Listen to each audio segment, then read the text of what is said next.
of Network Arunachal Pradesh.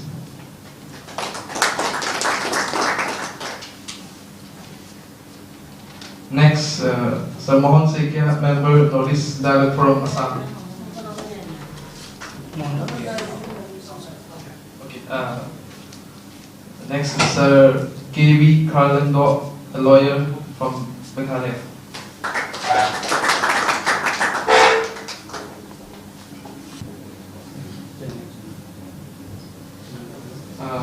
Before we go further, so let's just read out the background of this consultation.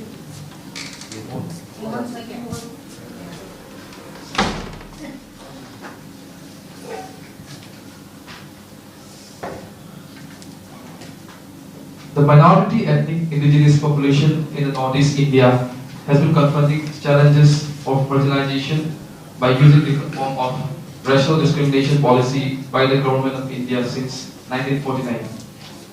A similar kind of act were also committed by the British colonization. The indigenous people in the region have been compelled to face the unreversible harmful policies of transferring the population from neighboring countries like Bangladesh, Nepal, and Burma. This could be witnessed in the case of Tripura, wherein the Tripura population is being overtaken by the illegal migrants, which allow transferring the population under a political project, and similar pattern is being experienced in Assam. The state of Meghalaya is also receiving the same trend of population transfer from Nepal and Bangladesh, while Manipur is facing the acute crisis of migration of Chin Kuki Bengali-speaking people, which threaten the indigenous people of their political and economic existence. While the above facts are the key concern, the economic interests of Government of India and corporates cannot be denied by the indigenous people inhabited in the region.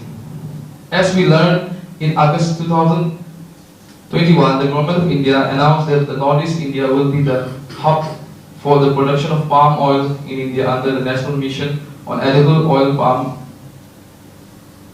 Way back before the northeastern states were annexed to the Indian Union, British started extraction of petroleum product mainly from Assam, which is now extended and maximized in terms of extraction of coal, oil and natural gas, platinum groups of elements and other mining of natural resources in various parts of Northeast India.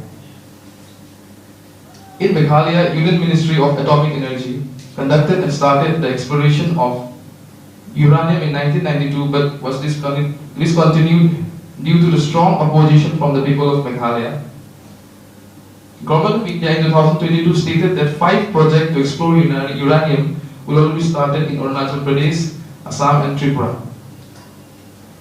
Similarly, for the palm oil plantation, India will acquire 33.2 lakhs hectares of land from the northeast region. These few facts worry the indigenous people of Northeast India, as this kind of unregulated development project will completely destroy the sustainable livelihood system of the people in the region.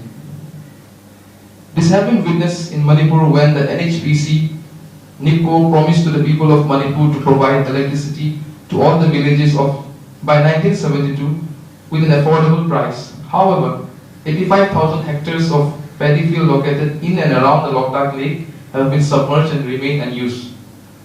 The similar experience could be witnessed in Tripura due to the TRIPURA dam.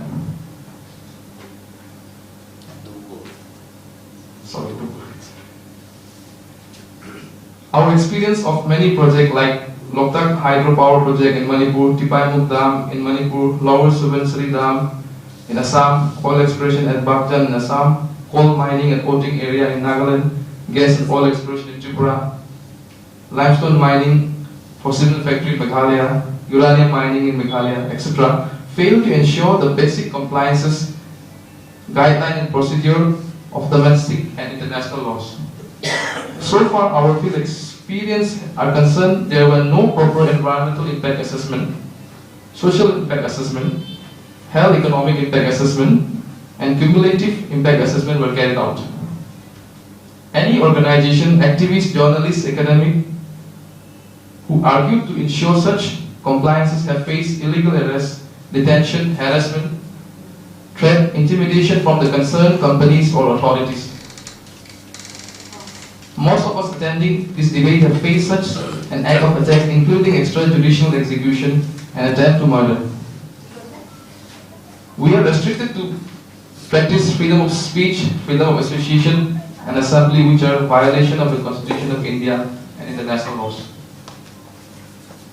India has been imposing the unconstitutional act, the Armed Forces Special Power Act 1958, in the Northeast India, without the consent of the indigenous people. Under AFSPA, hundreds and thousands of women have been facing mass rape and murder in all 7 states in the region. Thousands of girls have been trafficked from the Northeast India to other parts of India and Southeast Asian countries. Approximately 20,000 young civilians in the Northeast India were executed by the Indian Army and paramilitary forces in the name of counter-insurgency under AFSPA. The great human rights violation in the region is further reinforced by the act of narco-terrorism, which is expanded quadrically from Golden Triangle to Northeast India, especially in Manipur. In Manipur, approximately 2,800 hectares of land were under the cultivation of poppy in 2012, but it is reported by a police officer that approximately 60,000 hectares of land, mostly in the forests, were under the cultivation of poppy in 2021.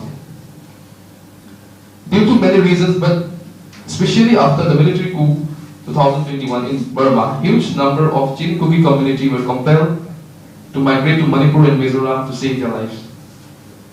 But the government of India faced constraint to accommodate the refugees with recognition because India did not ratify the UN Refugee Convention of 1951. However, the brave leadership in Mizoram challenged the recognition of Chin Mizo from Burma on the ground of sisterhood and brotherhood. It was unfortunate that the government of Manipur followed the condition on the refugee by India. In early May 2023, the violent conflict broke out between Meghalaya and Kuki communities on the issue of recognition and non-recognition of civil tribes, and further demanded for separate administration in Manipur. The delegation of today's debate on conflict with the purpose to analyze the conflict between Meghalaya and Kuki and Naga, Moro and Adivasi, Assamese and Muslims, and other forms from the perspective of the definition of ethnic cleansing of United Nations. UN Commission of Experts define ethnic cleansing in its term as rendering an area ethnically homogeneous by using force or intimidation to remove persons of given groups from the area. And its final report